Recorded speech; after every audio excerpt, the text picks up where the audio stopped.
રાજકોટ અગ્નિકાંડ બાદ સુરત ફાયર વિભાગ એક્શનમાં આવ્યું છે। ફાયર સેફટીના અભાવે ટેક્સટાઇલ બજારમાં તવાઈ બોલાવવામાં આવી છે। રાધે માર્કેટની 411ની દુકાનો સીલ કરવાનો નિર્ણય કરાયો છે। હીરાપરના ટેક્સટાઇલ માર્કેટની 75 દુકાનો સીલ કરવામાં આવી છે।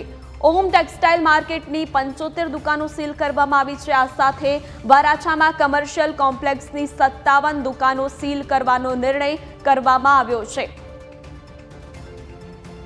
તો હીરાપરના ટેક્સટાઇલ માર્કેટની 75 દુકાનો સીલ કરવામાં આવી છે। ઓમ ટેક્સટાઇલ માર્કેટની પણ દુકાનો 75 દુકાનો સીલ કરવામાં આવી છે। વરાછામાં કમર્શિયલ કોમ્પ્લેક્સની 57 દુકાનોને સીલ કરવાનો નિર્ણય કરવામાં આવ્યો છે।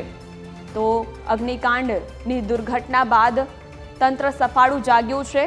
તમામ ગેમ ઝોનની તપાસ કરવામાં આવી રહી છે। અલગ અલગ સ્થળોએ જઈને તપાસ હાથ ધરવામાં આવી છે। તો ફાયર એનઓસી સહિતના જે સુરક્ષાના સાધનો છે તે જગ્યા ન હોવાથી તેને સીલ કરવાનો નિર્ણય કરવામાં આવ્યો છે। તપાસ કર્યા બાદ આ તમામ જગ્યાઓને સીલ કરવાનો નિર્ણય અહીં કરવામાં આવ્યો છે। તો 32 લોકોની જિંદગી હોમાઈ હતી, જેના કારણે તંત્ર સફાળું જાગ્યું છે અને એક બાદ એક તપાસનો ધમધમાટ શરૂ કર્યો છે।